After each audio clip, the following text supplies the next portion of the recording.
Nancy G. Brinker promised her dying sister, Susan, that she would do everything in her power to put an end to breast cancer.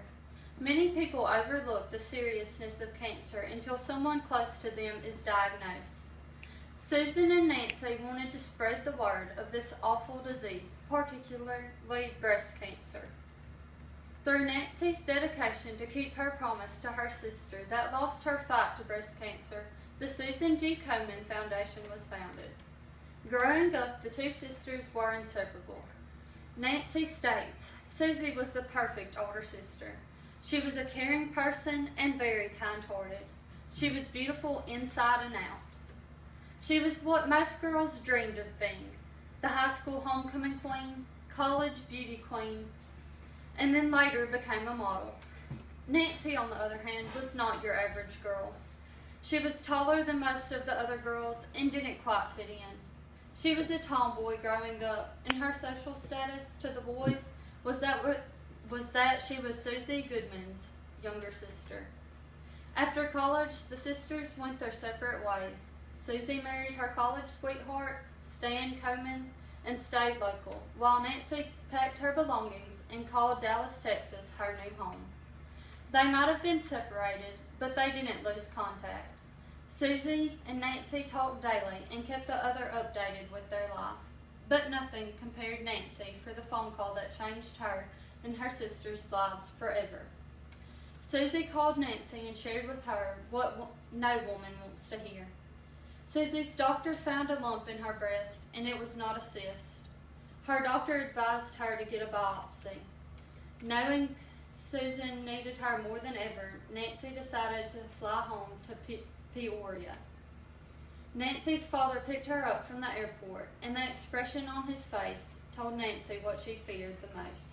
Her lovely sister, at only the age of 33, was diagnosed with breast cancer.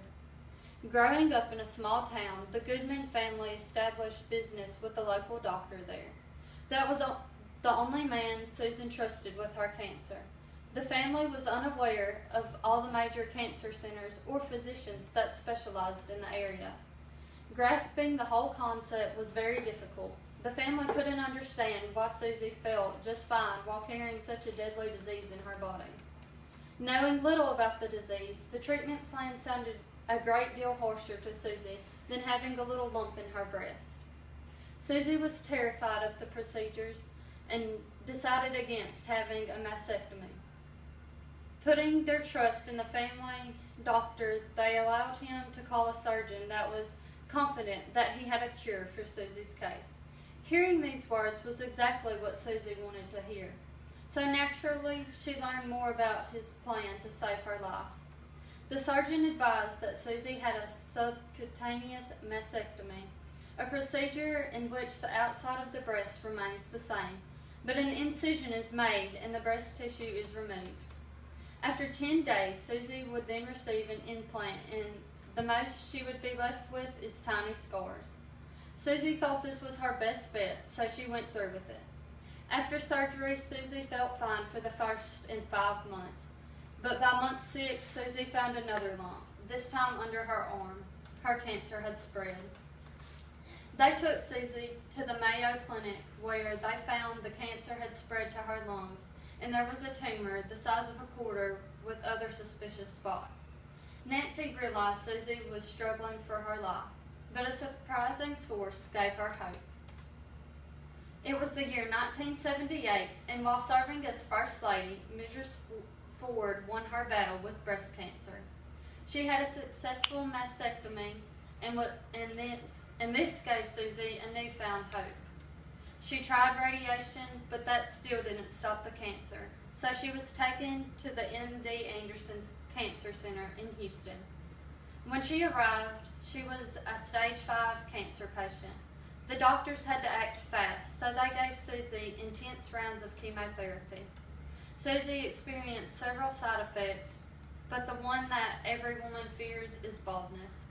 Susie could see her sister was embarrassed, but little did she know that Susie was teaching her. When the family was spent and felt as if there was no other option, Susie was the one to cheer everyone up.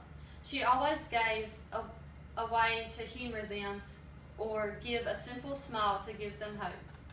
Susie had quite a sense of humor, but one thing she didn't find too humorous was the condition of the waiting rooms in the women's waiting room. It was so plain and uncomfortable. Nancy just couldn't understand how Susie could be so worried about the conditions of others when hers was so bad. Susie told Nancy that when she got better, that Nancy could find a way to speed up the research for the disease, and that she would make the waiting rooms more comfortable for everyone else.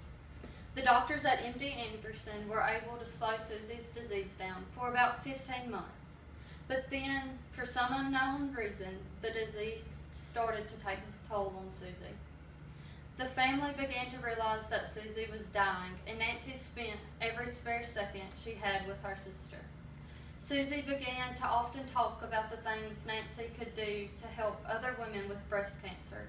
She stressed to Nancy how much she believed in her, and Nancy promised her sister that she would do what she could to see that this happened. Susie finally lost her 3-year battle to breast cancer. It took a toll on Nancy, but she cherished all the memories she had with her beloved sister. Nancy was determined to keep her word to her sister.